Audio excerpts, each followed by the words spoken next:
Hi friends, this video is a little different than most of my videos. I've got some big plans coming up. Some big plans that some people may look at and think, that's kind of risky, Dave. What are you doing? And I wanted to talk about risk. Now, for those that don't know, my job as a cybersecurity engineer involves examining risk through the risk management framework. Now, I'm not going to get into all the technical cybersecurity details, but I am going to look at the risk management process with an eye towards how I evaluate risks, how I mitigate risks, and how I determine if a risk is acceptable for me. Some of this is going to have to do with how I did this sort of thing when Aislinn was alive, and the changes now that she's gone. So, if you are bored easily by technical discussions and PowerPoint presentations, click next. There's another video out there of somebody climbing a mountain that you will enjoy. But if you want to understand how risk is analyzed and managed, this is a good video for you. Or if you care about what happens to me and want to make sure that I'm doing everything to be safe, then again, this video may be for you. So to start with, this particular risk analysis will be done against an upcoming Pemi Loop hike that I have planned for this fall. So, first of all, I want to help you understand the concepts of risk management. The goal is to reduce risk down to acceptable levels. Now, what's acceptable mean? Well, that depends on you. Aislinn's risk tolerance was low. I would say mine is moderate. What does that mean?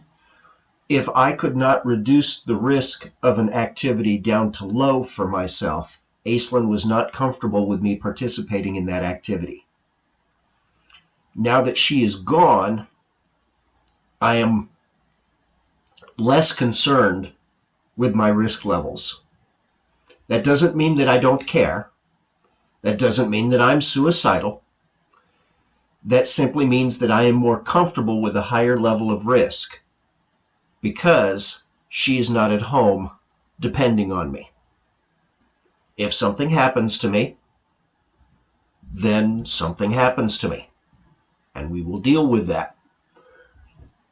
Or I will go and be with Aislinn and Jesus. Neither one of those things particularly bother me. So my risk level is moderate.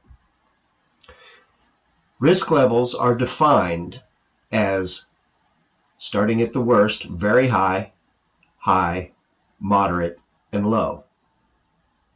Now, how are those risk levels determined? Well, there are two factors: the likelihood and the severity, sometimes called frequency and impact. The more likely an event is to happen, the higher the risk. The more severe the event is, the higher the risk.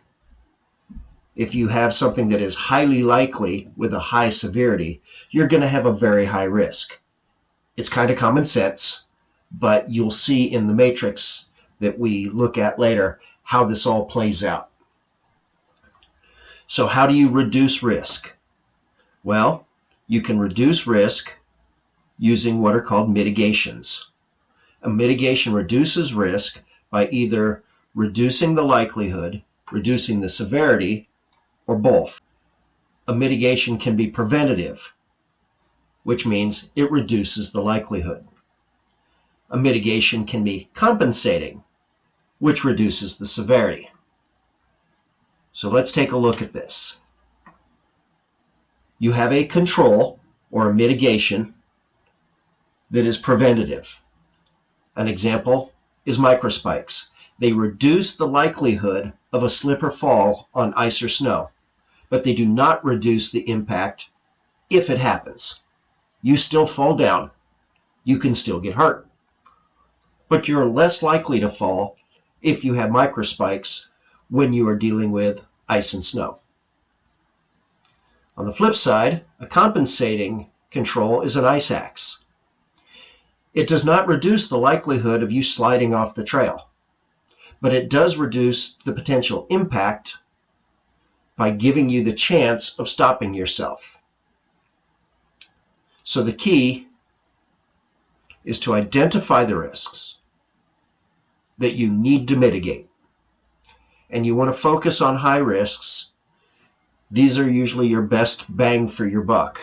A risk is high, you adjust it downward by introducing preventative and or compensating controls.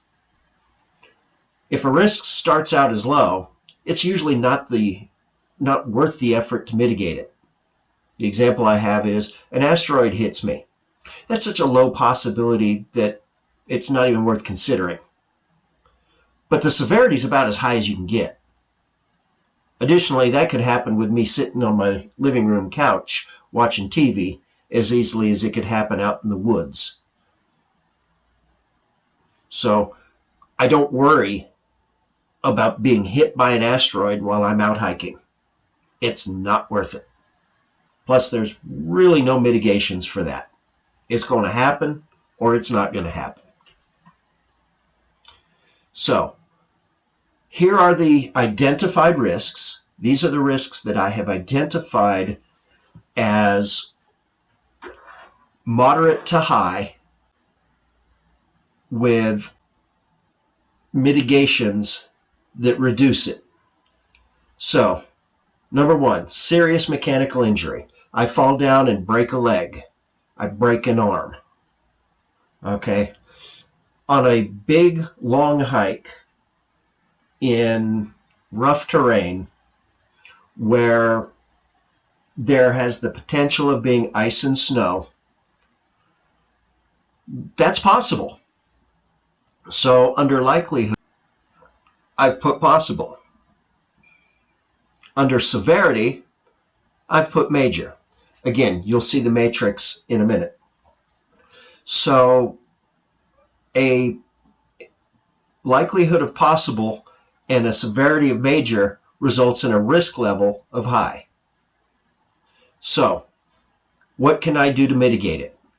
Use appropriate traction device. If there's snow, snowshoes. If there's ice, crampons or microspikes. Use trekking poles. Use an ice axe. And carry an SOS device. So the SOS device is a compensating control. If it happens, I can call for help, which reduces the severity. The others are preventative controls that reduce the likelihood.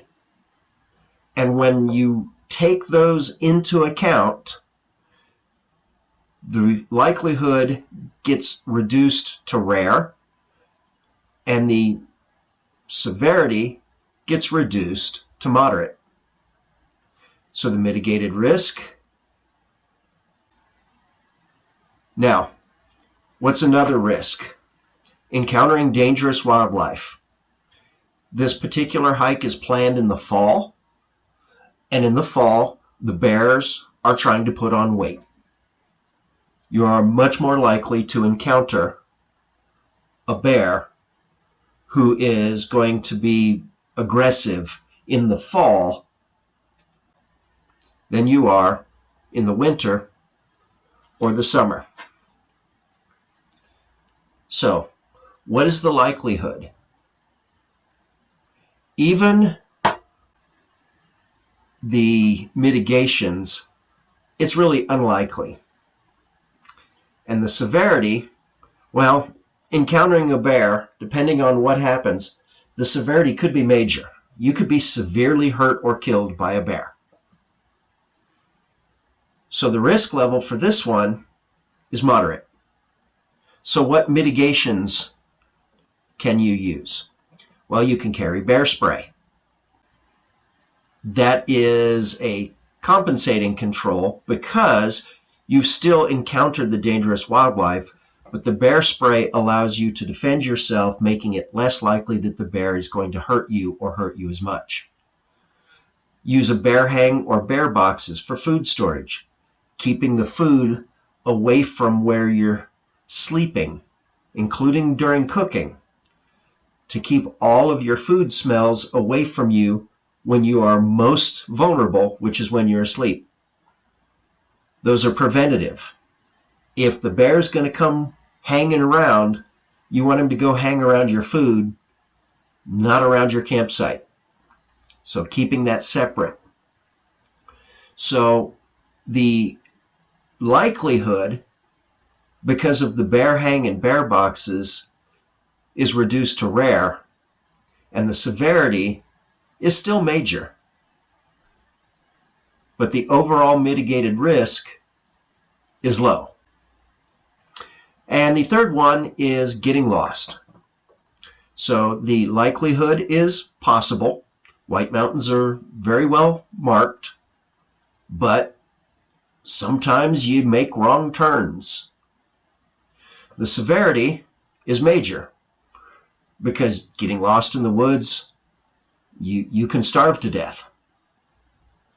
You know, you can find yourself just completely lost.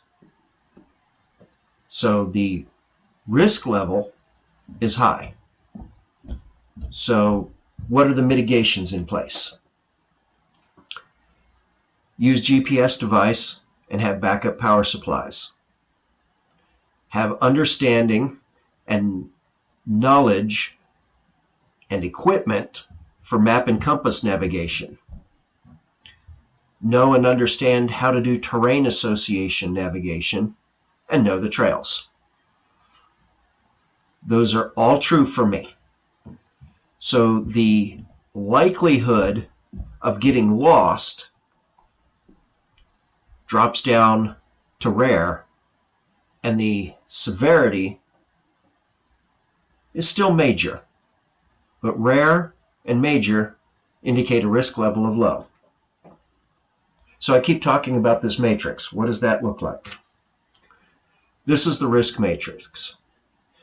So you can see risk 1, which if you remember right was slipping and falling, was possible with major consequences.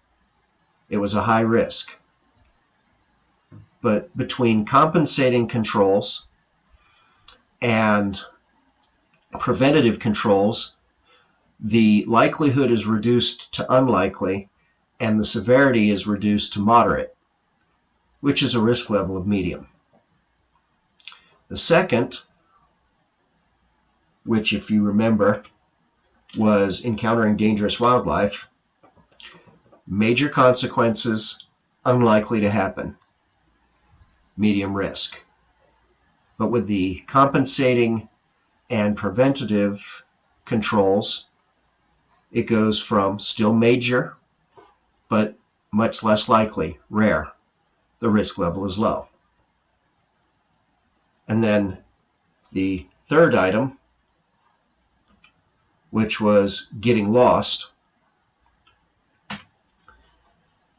moves from a high risk, major consequences possible to happen, to a low risk because the